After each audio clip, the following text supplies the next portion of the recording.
Alright, hello you guys, and welcome to another week of Personal Foul, or as we call it, the week without Kobe. Out with the injured Shin.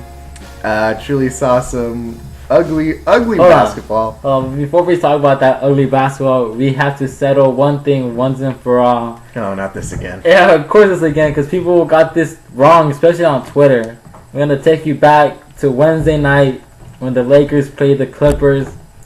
And you people thought you saw a great dunk by one Blake Griffin on Paul Gasol, but in fact, it wasn't a dunk. It was an offensive foul, people. Offensive foul. It is not me being a homer, me being a Laker fan, and I don't want that. I'm here defending Powell or anything, because I like Blake Griffin. I think he's a highlight reel. I like his dunks, the one on Moscow and Gallinari, and the one on Perkins. I was on Twitter tweeting about that too. But what happened to Pau Gasol was an offensive foul. Last time I checked, you can't throw an elbow at some guy's neck and that'd be called a dunk. The Lakers homerism coming out. It's not a Laker homer. It's being basketball purist. Oh, there have been many dunks. I remember my friend Vince Carter in his prime dunking over Alonzo Mourning 3 times, putting the elbow out just to get an extra little bit of lift. Listen, if they don't call it, it's a clean play. If they don't call the foul, it's good defense. If they don't call the offensive foul, it's a good dunk. It happened. And you know what?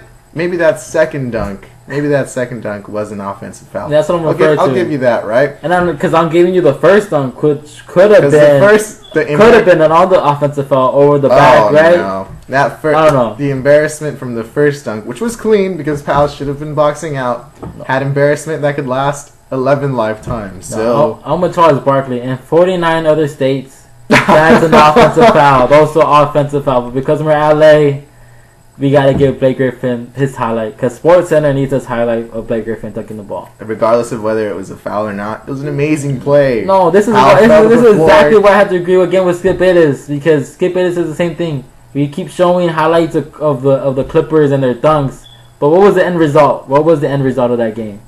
They lost.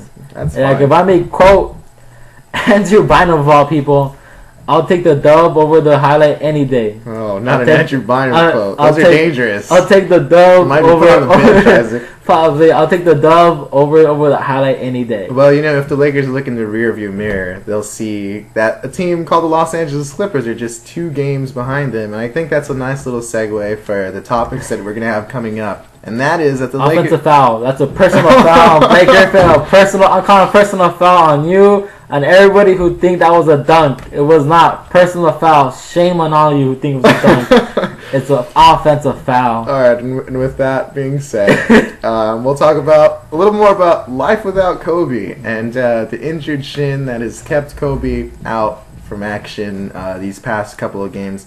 Kobe hasn't missed a game in 2 seasons. And here he is missing 2 games in a row.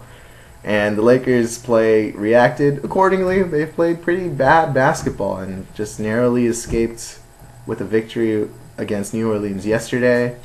And Andrew Bynum's going out in full-out Kobe mode. So, there's a lot of things to discuss, right, Isaac? Yeah, well, first of all, I want to applaud Kobe and whoever told him to sit down, because I'm glad he's sitting down. I mean, he was playing too many minutes. This way, I think he has about four days off before play San Antonio. So I think it's good to rest him, save his legs. But the whole Andrew Bynum being like Kobe, I think it's a positive in the sense that the Lakers are used to one guy shooting the majority of their shots, so they didn't really lose anything because Bynum was jacking up shots like it was nobody's business, especially against Phoenix Suns, where he shot like 14 times, I think the first quarter alone, but sadly only made 3 of them. Which isn't new either for the Laker fans to see the one guy take so many shots and not much of a change admits, right? So kept the status quo there. But yeah, they've been playing really, I think, more sloppy than I thought they would without Kobe, especially against Phoenix. I did not think they should have lost by at least, I think they lost by 20 points. 20 points. Yeah, I mean, Shannon Brown, the ghost of Shannon Brown came back to haunt the Lakers. There's a guy that could have replaced Kobe in the starting lineup. How about that, Lakers? Let him go. A couple of things to talk about. Devin Ebanks guy that came out of nowhere, started earlier in the season, gets a spot start or two these past couple of games, and actually puts on a pretty decent outings. Yeah, he did. Not the guy I would have had out there. Oh my god. Oh, and here's my piece. Your infatuation. My infatuation with Andrew Goudelock. Oh my Where are you, Andrew? He loves Andrew Where Goudelock. are you? Mike Brown is going to have to answer some very harsh questions for me. Because he's disappeared. I see him on the bench. His body's there, but he's not on the court. But enough about that. Yeah, finally. Even I'm telling you, people, he has a notebook that says all this Andrew Goudelock. Andrew Goudelock. He has a notebook full of. Yeah. Yeah, Ebanks though put up actually pretty decent numbers. Yeah. The hustle, I think, was very interesting to see. Something the Lakers have not shown for quite a while. Another guy that had a pretty good game, Steve Blake. Who came out of his shell and actually delivered a decent game, which is something we haven't seen in 2 years. So, yeah. So, do you think Steve Blake can continue to play like this? No. Okay. But you got to give credit where credit's due.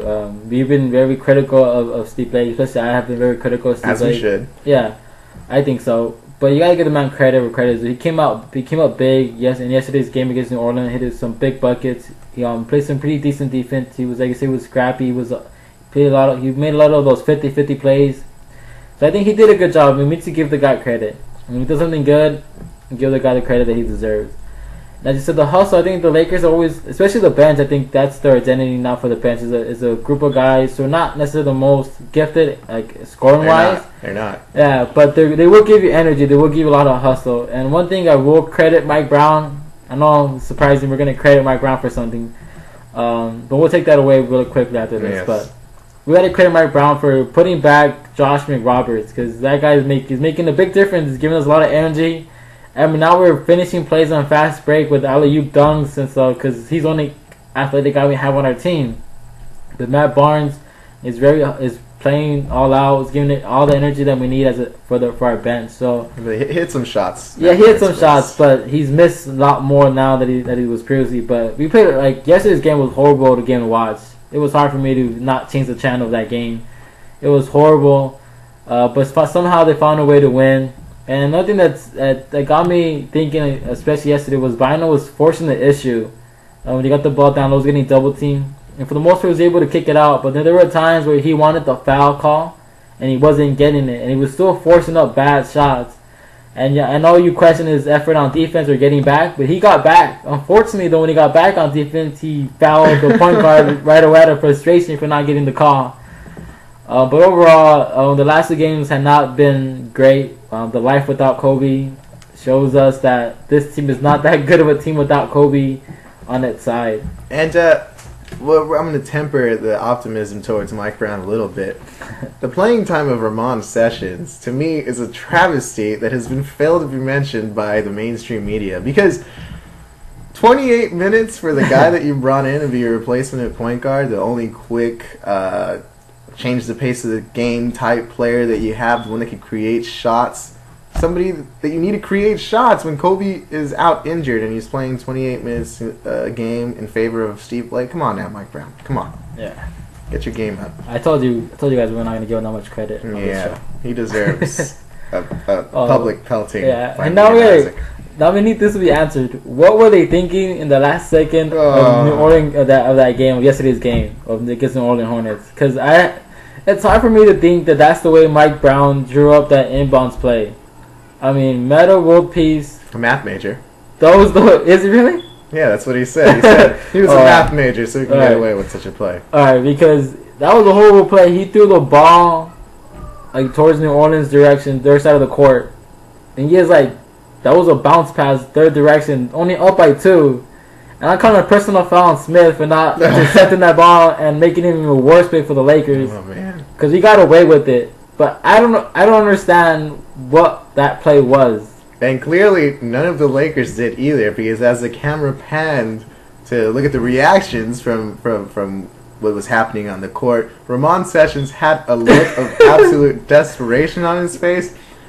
Marates went out to hug Matt Barnes. And Matt Barnes, if you could lip read correctly, said, "Get the hell off of me," because it was absolutely inexcusable. That was horrible. I want to know what they drew up on in that play. I mean, if it was Coach Kobe Bryant, I don't think he would have drew up that play. Yeah, if Kobe would have been on the court and that would have happened, I don't want to think about what he would have done to World Peace had they lost the game. But they escaped with a victory against the New Orleans Hornets that had none of their 3 best players out on the court, and still just barely managed to win. Yeah, but do you think you credit Mike Brown or you credit Kobe Bryant for that win? Mike Brown? Well, as the coach, because I saw 2 coaches yesterday. Because the Lakers, one thing, have the most assistant coaches, I think, in any team in the league. But yesterday seemed to me that Kobe was also doing some coaching of his own. So I don't know, we credit yesterday's win as the first win for Kobe as his coaching career now begins after he's done, or you credit Mike Brown? Kobe wasn't doing any coaching. Kobe was asking for the ball. Even though he didn't have his uniform out there, he was asking for the ball. He was still a better option on the bench, too. Maybe so. But getting back to your point, I do think Kobe's assuming a little bit of the leadership role created after the vacuum that was made after Derek Fisher left. So I think that's a positive thing to see. I do not agree with his suit choice. He was wearing What's wrong with his suit? He was wearing like all black on it's the Black yesterday. Mamba. I don't know. He thinks taking Don't that hate nickname, the Black Mamba taking the style. nickname a little bit too seriously. But yeah, it's nice to see him out there interacting with teammates, I guess. Yeah, he was actually talking to people. Yeah, so he does talk to his teammates. People. He's in a good. He was laughing with them. Yeah, something you don't see. And then he was having a conversation with Andrew Goudelock, so that relationship is developing, which is kind of good scary. and scary. Yeah, you don't want to see egomaniac Kobe talk to egomaniac Bynum and create super. Not that good a recipe for success. Yeah, probably especially for Mike Brown. Yeah, that Mike Brown hate contagious apparently. So yeah, and the Lakers have a couple matchups coming up that I think are interesting, right? Right. The next 2 weeks are going to be very important. They play San Antonio 3 times. So if you look at the standings in the Western Conference, only 2 games separate us from the 5th seed with Memphis, which is a team that's nobody wants to play in the playoffs. So we lose a couple of games here and there. On the wrong day, we could drop from 3 to 6, which isn't that impossible to believe because the Lakers have that tendency to just lose games for no apparent reason, especially now they're playing the Spurs. So you gotta keep an eye on the Lakers and see how they do the next 2 weeks heading into the playoffs. So if this is the time now to start clicking in all cylinders, getting ready for that playoff push. Yeah, and the Lakers are 6-4 in their last 10, and without Kobe, they haven't looked particularly impressive. So it's going to be very interesting to see what exactly shows up on the court against really good teams. Pau Gasol said himself, very wary of the schedule coming up. Yeah. And the Lakers have a potential to really lose the ground in the standings. So we'll see what comes of it. And it's something that the Lakers can't afford. They cannot afford, in my opinion, to lose home court advantage in the playoffs. They need to get that 3 seed to have that home court advantage at least in the first round. Greg Popovich can afford losing. Yeah, Greg Popovich can afford leaving Duncan, Park, and Ginobili in San Antonio and take his bench with him and always beat Utah. But unfortunately, we do not have that luxury. No, not even close to having that luxury. Not even close. Wish we could, but we don't.